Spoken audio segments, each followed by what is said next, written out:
Many are confused, weary, tired, frustrated, lost, perhaps a bit afraid. And so, in contemplating the concept of hope and believing that God is doing something even when nothing is happening, I was taken to three of the great verses of the Bible, verses that I have referred to on numerous occasions, but have never preached on. In a little book that if your pages get stuck, you'll never find it. In fact, some have been looking for it since the beginning of service. Habakkuk is a prophet who's confused. He's got some questions. The second verse of the first chapter, he says, "How long, O Lord? Will I call for help and you not hear me?" Anybody ever felt like that? God, you taking too long. Now, you know if the preacher feels, he's a prophet, if the preacher feels God is taking too long, what the congregation must think. He probably didn't say this on a Sunday morning when everybody could hear, because his job is to tell folk it's going to be all right. But in his own solemn assembly, he said, "How long?" So one problem that he's facing is God is taking too long to come through. Anybody ever feel? God, I believe you stuff, but you're slow. Even the prophets struggled with the slowness of God. God was not only moving too slow, but his movements were very confusing. He couldn't make sense of it. In fact, God, responding to his statement, says in chapter 1, verse 5, "Look among the nations, observe, and be astonished, wonder, because I am doing something in your days you would not believe it if it were told to you." So, you're taking too long, and I can't figure you out. Now, that's a double problem. One problem is God appearing to move too slow, and another problem is an inability to understand what he is doing because it seems so contradictory. In this particular prophecy, he was going to raise up an evil people called the Babylonians to discipline his people, which causes Habakkuk to say in verse 13, "Your eyes are too pure to approve of evil, and you cannot look on wickedness with favor. So why do you look in favor on those who deal treacherously? Why are you silent when the wicked swallow up those more righteous than they are?" In other words, it's not fair. I know I'm bad, but they worse. You're pure, but you using them more than you using me. It's not fair. So you're taking too long.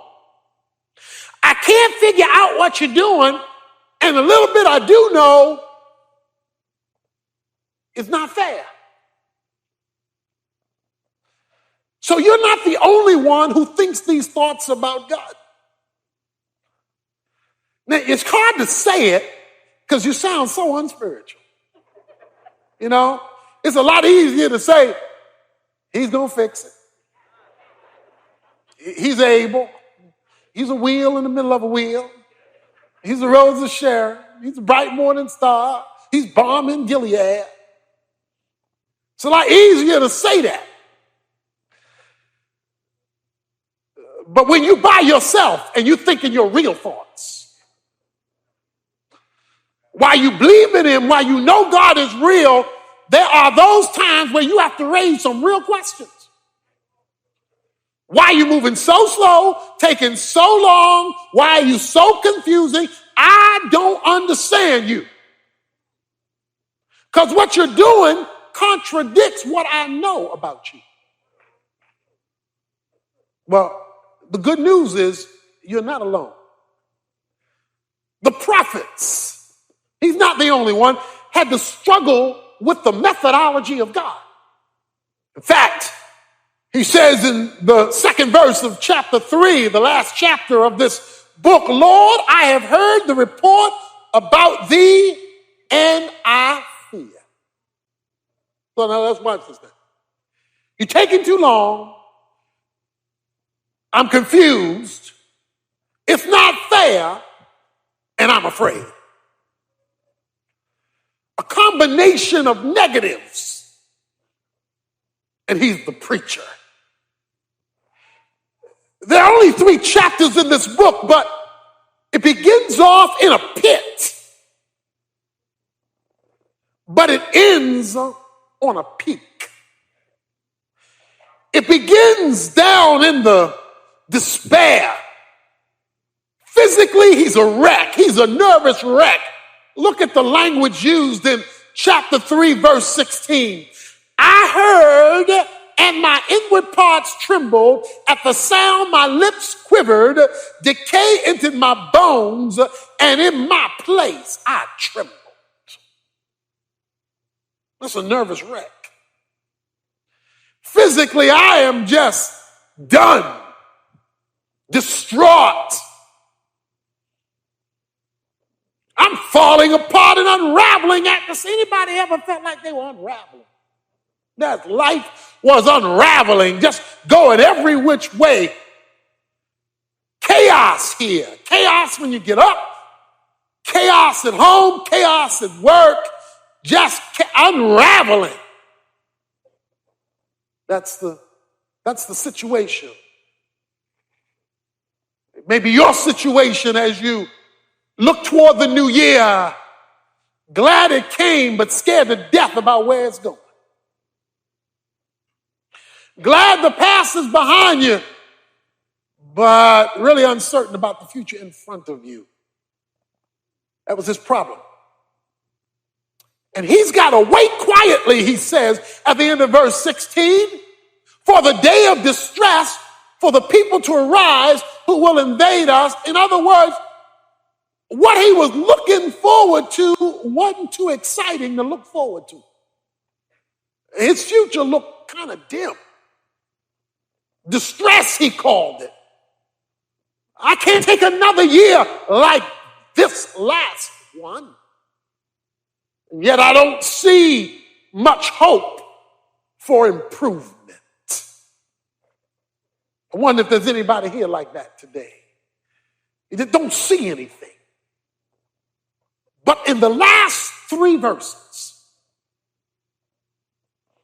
after he's taken 3.5 chapters to tell you his struggle, his frustration, his confusion, his fear, he comes down to 3 verses. Let me read them one more time. Though the fig tree should not blossom, though there be no fruit on the vine, though the yield of the olive should fail, though the field produce no food, though the flock should be cut off from the field, and there be no cattle in the stall, yet I will exalt in the Lord, I will rejoice in the God of my salvation. The Lord God is my strength. He has made my feet like hinds' feet, and he makes me to walk on my high places.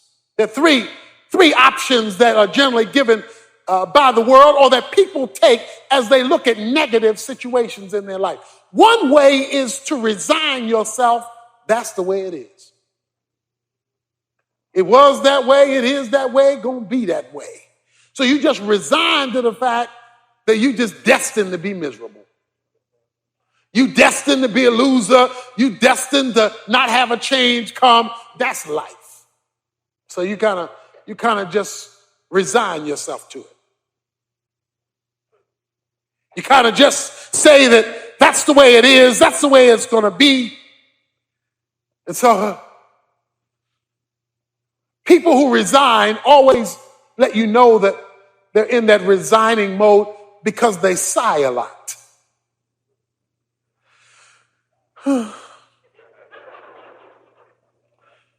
How you doing?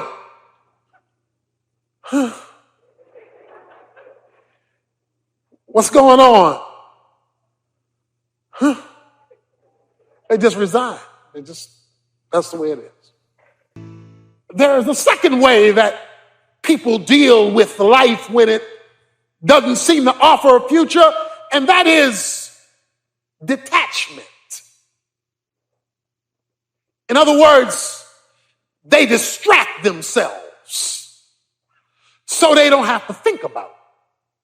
If I can come home and turn on the television, I can be distracted by the shows. If I can perhaps take drugs, I can feel good enough to be distracted from the pain. If I can go out and to just have a good time and party hardy, then I can let that erase. The only problem with detachment is that it's camouflage. In other words, it doesn't fix anything. It just hides it and only hides it for a little while. So you have to be perpetually entertained to perpetually not think about it. But it's always underneath. You always know it's there. There's a third way that people seek to deal with their uncertainty or struggle, and that is, or we'll call it bravado. Bravado. Take it like a man. Take it like, hold your chin up. You the man, be the man. I can handle it. I'm a real man or woman. And I'm going to handle it. I'm going to face it. I can take it. My mama raised me to handle anything. The only problem with bravado is when things get bad enough, all the pep talk in the world won't help you. Pep talk is good, but pep talk doesn't last. It's like having a pep talk before a football game. At halftime, the score 52-0, you losing. The coach come in halftime talking about pep talk. After a while, reality sets in. Okay? We ain't gonna win. And after a while, all the pep talk in the world is not gonna do it. You've experienced that. You come to church, heard a sermon preached, and got pepped up. You came to church like this, you heard the sermon, go, yeah, I'm gonna make it. Yeah, you fired up. Yeah. 5 minutes after the benediction. Shucks, this stuff ain't right. Because irreligious pep talk is not enough. So the question we face today is, what do you do when God is taking too long? What do you do when uncertainty is in front of you? What do you do when you are afraid? What do you do when you feel like you're falling apart at the seams? Resignation. That won't do it. Detachment. That's camouflage. That hasn't addressed anything. Bravado only goes so long. Habakkuk says in verse 18, I will exalt in the Lord. He says, even though I have my questions, even though I have my confusion, even though I don't see solution number one in sight, and even though God does not make sense, rather than pretend that nothing is wrong, I am going to exalt in the Lord. That is, I am going to trust in the reliability of God even when I can't see him or what he is doing. I am going to choose to believe in the reliability of God, even in the dark. Learning to trust God in the dark when you have no support for your faith other than who you know him to be. That is the only content you have. Who you know him to be. You appeal to two things: his character, what he is like, and his works, what he has already done for others, whether you or someone else in the past. People always say, I'm going to have faith, I'm going to have faith. That's never the question. The question is, in what? What is the object of faith? To believe is a meaningless term until you tell me what you are believing. You could say, I believe in Santa Claus. You could say, I believe in the tooth fairy. So your belief system is flawed. Belief only matters if the object has substance. We respond to our circumstances because our circumstances affect us. But he has to make a choice. It is the choice that every believer here today has to make, and that is the choice as to whether you will choose to believe God. That is the question. Will I choose to believe God? I have to believe two things about God. I have to believe, number one, his character. What he told me he is like. And I have to believe it in the dark. I can't see it. I don't feel it. But since he can't lie, it must be true. And you must choose to believe that.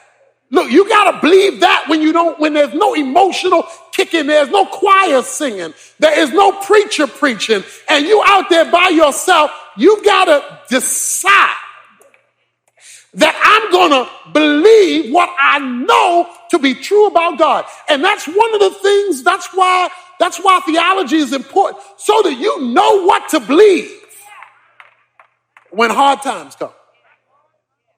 You've got to know that you can count on his character, that he is true, that he does have power, that he does have presence even when I do not feel him near, that he is there because he said so. And you got to choose to do that. But then you got to believe something else. You got to believe his works. That's another reason why you need to know the Bible, because you've got to know what he did yesterday. You see, you got to know what he did yesterday. Habakkuk spends verses 3 through verse 15 rehearsing what God did yesterday of chapter 3. He alludes to the Red Sea. He alludes to David killing Goliath. He alludes to all of these historical things. Why do you need to know what God did yesterday? Why is it important for you to know what he did in the past, in the Bible, in the life of your mama, in your friend's life? Why do you need testimonies of what he did yesterday? Why do you need to remember it? Because of this. He is the same yesterday, today, and forever. The reason why you've got to know what he did is because what he did, he can still do. Because he does not change.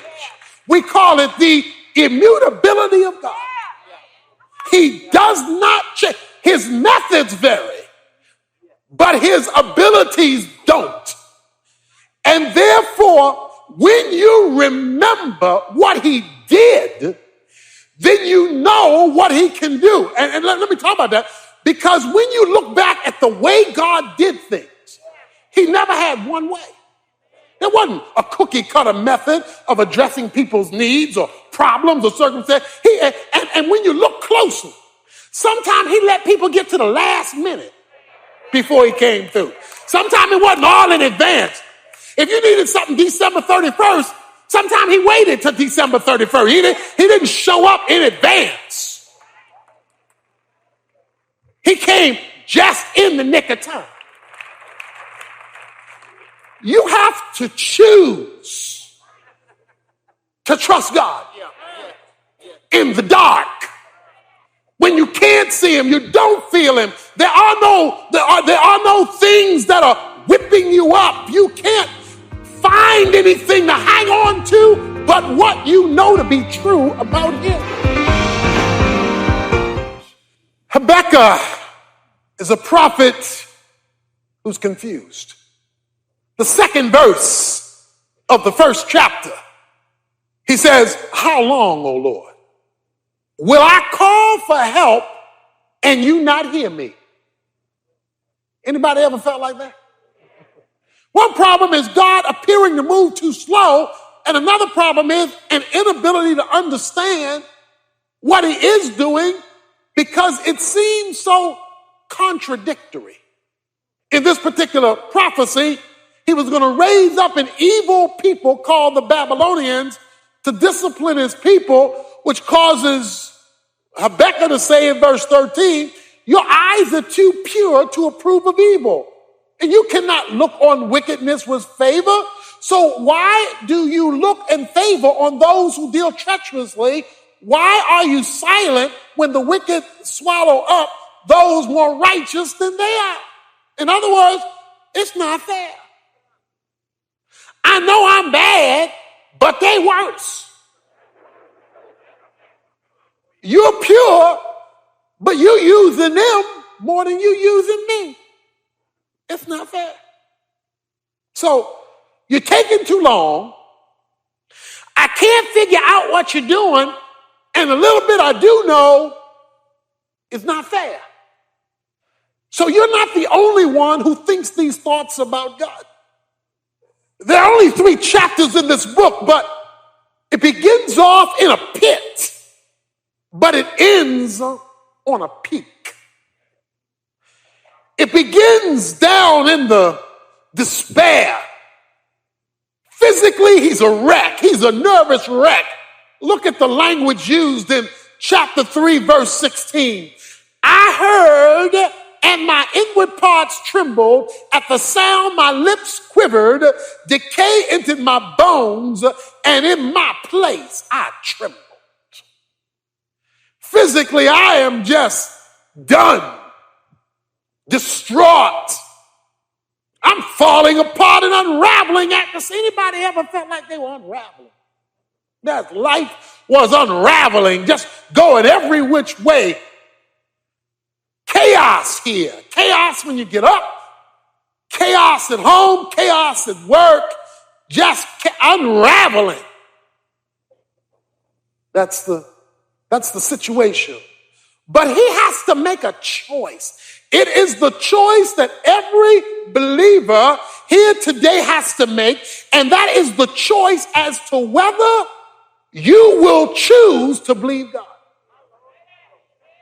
That he is true, that he does have power, that he does have presence even when I do not feel him near, that he is there because he said so. And you got to choose to do that. Look at chapter 2, verse 20. "But the Lord is in his holy temple. Let all the earth be silent before him." That means shut up. Be silent, that means be quiet. All right? The Lord is in his holy temple. Let all the earth be quiet. Now, to understand it, you got the verses before it talks about dumb idols that people look to for solutions. They can't speak, they can't talk. You have to set them up, break them down, and they are dumb. But the Lord is in his holy temple. Let all the earth, that's you and me, we on the earth, let all the earth be silent before him. Now, why do you need to know that? When you can't figure it out, don't get a headache over it. When you can't solve it, don't stay up all night trying to figure it out. God knows how to tell you what he wants you to know. And if he's not informed you of anything more than he has informed you of, you go to sleep. And stop fussing, cussing, and complaining, and be silent before the Lord. In other words, let him do what he's going to do. Leave God alone. He is not a dumb idol. He is not a lifeless being. The Lord is in his holy temple. Let the earth be silent. What do you do in a temple? You worship. Look, in your confusion, you worship. In your lack of clarity, you worship. In your emptiness, you worship. In your despair, you worship. You simply say, Lord, all I can do is adore you in your temple because I have no explanation for anything that's going on right now. None. The Lord is in his holy temple. Let all the earth be silent before him. And so he calls for an act of faith. Matthew 6 says, be anxious for nothing. Because just as you can trust God for yesterday, in fact, you didn't even think you were going to make it till now, the way things look. You just say, if I got to go through another year like this, I'm not going to make it. Guess what? You made it. You here. Your problem may not be solved, but you here. I will exalt in the God of my salvation. You remember when you first started flying and it was turbulence? And how nervous that makes you? You know, plane go boom, boom, boom, jumping up and down. And you get a little uncomfortable with turbulence, you know? You know, especially if it's real bad in a storm and you don't know what's going on. See, the problem with a plane is you're not in control. That's the problem. I can handle a bumpy road. I'm behind the wheel. You bump all day. As long as my foot is on the accelerator and my foot is on the brake, we can make it. But I can't see what's going on out there. I don't know what them boys doing up front. You remember how you long for the pilot to say something? Tell the truth, shame the devil. I know. You wanted the pilot. You ain't care who you were sitting next to. Them talking about, oh, bumpy flight. You don't know what you're talking about. I want the pilot. And when the pilot said, we are entering into rough air, you could, even though it was rough air, you could take a deep breath. Because he ain't come on and say, we crashing. He said, it's rough air. You heard the voice from up front, a voice you could not see. Entering into God's holy temple in your worship, when things are falling apart so that he can speak to your heart, won't change necessarily the bumpy air until it's time for smooth flying, but at least you know somebody up front has got it under control. Right? And so he says, I will exalt in the Lord. The Lord is in his holy temple. Let all the earth be silent, but before him. You're before him. You can't figure it out? Don't.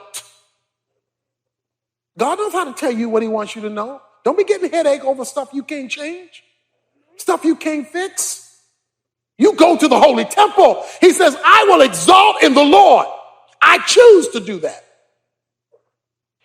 I like the way Psalm 34 says, Psalm 34, verses 4 to 7. He says, my fears look to him. My apprehension looked to him. I didn't just talk to everybody else about my distress. I pointed them to him. Right? My fears looked to him. And then it's preceded by the statement, fig tree should not blossom, no fruit on the vine, olive should fail, fields produce no food, flock should be cut off. But the key word is the word though. Somebody say though. Though. Let me give you a more contemporary word for though. Suppose. Even though this happens, suppose. How many folks spend a lot of time with suppose? Suppose this is cancer. Suppose we don't have the rent money. suppose this job doesn't come through. What are we going to do? That's suppose. We look at all the options. Oh, I love Habakkuk. Habakkuk says, suppose. Even though. But instead of dismissing suppose, he invites suppose into his house. He says, suppose, come on in, let's talk. And he creates the worst possible situation. Because the situation that he extracts from is a hopelessness. He says, let me come up with his worst case scenario. Worst case scenario. And let me put it in contemporary English. Suppose there is no money in the bank. Suppose both cars break down and I have to walk or catch a bus. Suppose I get a pink slip during this downturn in the economy. Suppose my health report doesn't come back like I hoped it would. Suppose I spend another year alone as a single person. Suppose we're still battling in our marriage relationship a year from now. Suppose, worst case scenario. He says, even if my worst case scenario happens, I will exalt in the Lord. I make a choice that I am going to focus on who God is and what God has done. If you make it a conscious decision that I am going to rejoice in the Lord, what will you get out of it? What will come your way? What can you expect to benefit out of if you say you are going to rejoice in the Lord? If you say, I don't have a job, but I'm going to rejoice in the Lord. Things are going bad at home, I'm going to rejoice in the Lord. I'm still single another year, I'm going to rejoice in the Lord. I lost my job, I'm going to rejoice in the Lord. I choose to rejoice in the Lord. What is going to happen? Two things. You will now be controlled by joy and not happiness. Everybody want to be happy. There's nothing wrong with being happy. Don't get me wrong. I like happy. Happy is better than sad. Any day. It's just that life is full of both. What is the difference between joy and happiness? Happiness is feeling good because my circumstances are good. There's money in the bank, my cars are working, my health is good, I got the promotion, so I'm happy. The problem with happy is when stuff goes south, you go south with it. So that's why happiness is a roller coaster. It's up and down. But he says, I will find joy in the God of my salvation.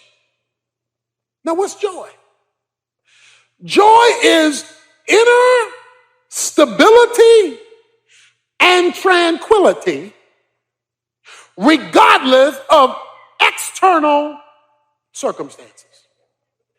In other words, joy is not dependent upon what's happening out there, only what's happening in here. And you can make it a long way with joy. You can go long distances with joy. As long as nobody takes your joy, you can handle bad economic times, bad health times, bad relational times, because you got your joy. When folks start messing with your joy, they've gone too deep into your life. He says, and joy comes from the Lord. That's why Paul says in Philippians, rejoice in the Lord always. And again, I say rejoice. When I see a miserable single and I see a happy single, the difference between the two is one has joy and one doesn't. They both have the same circumstance, but one has learned by choice to exalt in the Lord, the God of their salvation. It's no longer circumstantially driven. He gives the second benefit. He says, I not only get joy, the rejoicing, I get strength for the journey. Notice what he says, verse 19. The Lord is my strength, and he has made my feet like hinds' feet, and makes me walk on my high places. That'll preach. Watch this now. He's picturing a deer having to manage terrain as he climbs a mountain. These deers have to jump, sidestep, twist, turn in order to get up a steepy hill. But every deer that's raised in the mountain can do that because of their feet. They got quick-footedness, that they can move around obstacles or jump over obstacles until they reach the top, watch this now, of the mountain. Come on now, you know what a mountain is. A mountain is a situation that you have to climb. He says, when I rejoice in the Lord, something happened to my feet. I get hinds feet. I'm no longer doing this. I get light-footed. And I can move when my joy comes in and I exalt in the salvation. And he says, and as a result of that, I look back down and I'm on top of the mountain. In other words, the problem that was walking on me, I'm now walking on it. It's still there.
The mountain is still there. It's just I'm climbing, and on my way up, stuff jump over here. I just twinkle toe it, move over here, or twinkle toe it, move over there, or jump out and I get around that thing. And I keep on climbing till I get to the top. And I am on top of the mountain now. Some of us today are living underneath the circumstances, and God says, get from underneath it.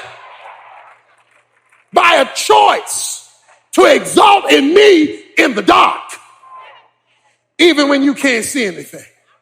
When a woman goes into labor, that's bad news, and it's good news. The bad news is that it hurts. The good news is something good is coming down the pike.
lot of pain, the good news is that you're going to have something to show for it when it's all over. I can't tell you how long the labor is going to last, but I can tell you when the labor is over, you're going to have something good to show for all the pain you went through.